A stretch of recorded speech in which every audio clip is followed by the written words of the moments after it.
টানা 15 মাসের ইসরায়েলি বর্বরতার পর ফিলিস্তিনে এলো যুদ্ধবিরতির ঘোষণা।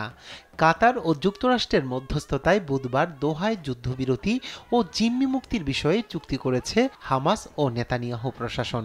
এমন খবরে উল্লাসে ফেটে পড়েছে বিশ্বের নানা প্রান্তের মানুষ।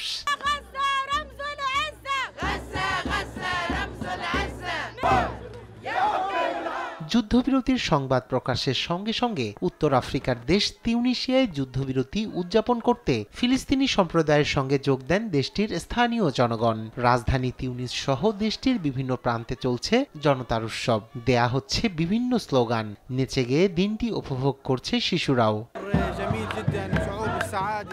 সত্যি বলতে এটি একটি সুন্দর অনুভূতি, যেখানে আছে সুখ, দুঃখ, হাসি, আনন্দ এবং বিজয়ের মিশ্রণ।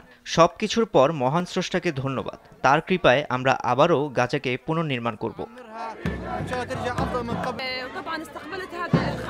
অবশ্যই আমি পূর্ণ আনন্দের সাথে এই সংবাদটি পেয়েছি।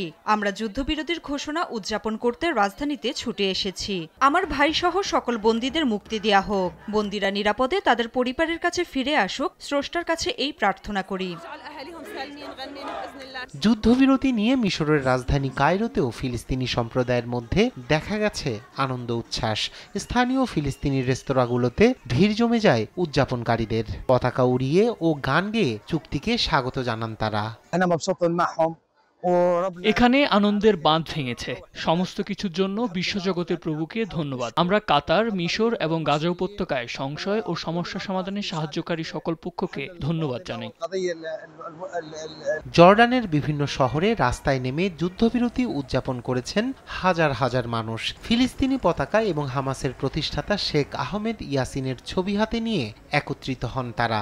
এমন উৎসবমুখর পরিবেশ লক্ষ্য করা যায় শরণার্থী শিবিরেও। যুক্তরাষ্ট্রের শিকাগোতে ফিলিস্তিনিরা যুদ্ধবিরতি উদযাপন করেছেন আতশবাজির ঝলকানির মধ্য দিয়ে। এ সময় ফিলিস্তিনি পতাকা হাতে নিয়ে রাস্তায় সমবেত হন তারা। এলইডি স্ক্রিনে ভেসে ওঠে আজ যুদ্ধবিরতি, আগামীকাল স্বাধীনতা লেখা স্লোগান। ইসরায়েল হামাসের চুক্তি এখানের ফিলিস্তিনি সম্প্রদায়ের মধ্যে সঞ্চার করেছে এক নতুন আশার। এদিকে জার্মানির বার্লিনে নেউকোন এলাকায় একত্রিত হন ফিলিস্তিনিরা। ফিলিস্তিনি পতাকা ও বিভিন্ন স্লোগান দিয়ে উদযাপন করেন তারা। এ সময় পুলিশের উপস্থিতি থাকলেও উদযাপন ছিল শান্তিপূর্ণ। যুদ্ধবিরতির খবরে নতুন করে আশার বীজ বুনতে শুরু করেছেন ইউরোপের ফিলিস্তিনিরাও। রায়হান কবি শুভ্র, নিউজ ডেস্ক, দেশ টিভি।